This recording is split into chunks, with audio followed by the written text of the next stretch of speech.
அதே மாதிரி வரவங்க பேஷண்ட்ஸ்லாம் பார்த்தீங்கன்னா ரெக்கவரி பண்ணிட்டு ஒரு 10 டேஸ்க்கு அப்புறம் நீங்கள் வீட்டில் பண்ணுங்க அப்படின்னு சொன்னால் என்ன பண்ணாங்கன்னா கொஞ்ச நாள் பண்ணுவாங்க, திரும்ப எங்கிட்ட ட்ரீட்மெண்ட் வரும் ஒரு 6 மாதத்துக்கு அப்புறம். என்னங்கன்னு கேட்டால் இல்லைங்க கொஞ்ச நாள் பண்ண நல்லா இருந்தது, ஆனால் அதுக்கப்புறம் விட்டுட்டேன், திரும்ப அந்த இஷ்யூ வருமா. ஸோ இவங்களை ஏதாவது ஒரு ரெகுலராக ஒரு யோகா மாதிரி பண்ணால் கண்டிப்பாக இவங்க வந்து லைஃப் லாங் ஹெல்த்தியாக இருப்பாங்க. இன்னொன்று பெயின் வராது. ஆக்சுவலாக நிறைய பேர் என்னன்னா நம்ம கமர்ஷியலாக பேஷண்ட் வரணும்னா நிறைய பேர் யோசிப்பாங்க. எனக்கு என்னன்னா நீங்கள் வந்து சரியானா நீங்கள் திரும்பி வரக்கூடாது, வேற யாருனா தான் என்கிட்ட வரணும். ஒரு பிஸ்னஸ் மாதிரி என்னுடைய தாட்டே என்னன்னா வரவங்க வந்து அவங்க ரெகுலராக பண்ணணும், ஒரு டிசிப்ளினாக பண்ணணும் அப்படின்னா அது ஒரு இடம் வேணும், அதுக்கு ப்ராப்பரான ஒரு பிளேஸ், ஒரு மாஸ்டரோட கைடன்ஸ் இருக்கணும்.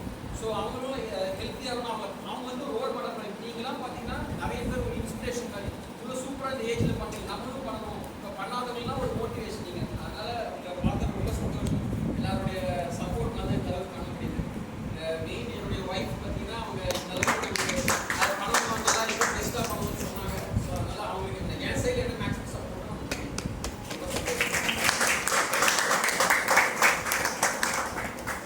இன்னொரு விஷயம், இது ஒரு 4-5 டேஸாக தான் இது வந்து எல்லாரும் ப்ராக்டிஸ் பண்ணணும்னு சொல்லிட்டு கஜானான் பிரியா இவங்க 2 பேரும் தான் நான் பார்த்தேன். அவங்க 2 பேரும் அவ்வளோ கோஆர்டினேட் பண்ணிகிட்டே இருந்தாங்க.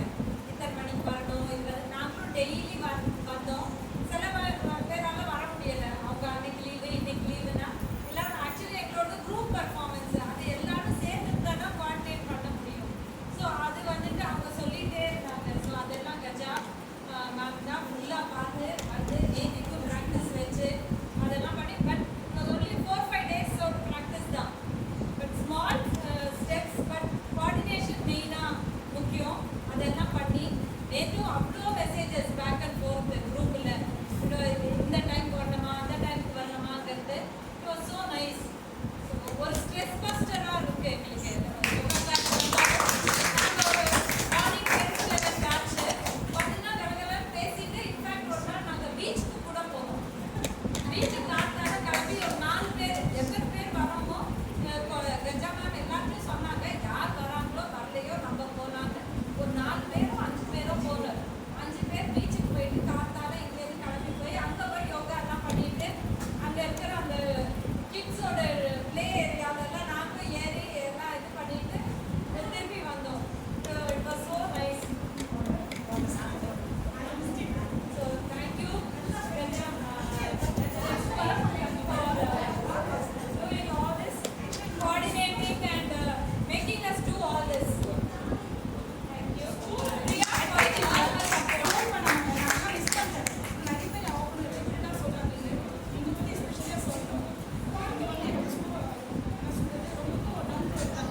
ரொம்ப ப்ரௌடாக ஃபீல் பண்ண வைக்கிறீங்க கஜலட்சுமி மேடம்.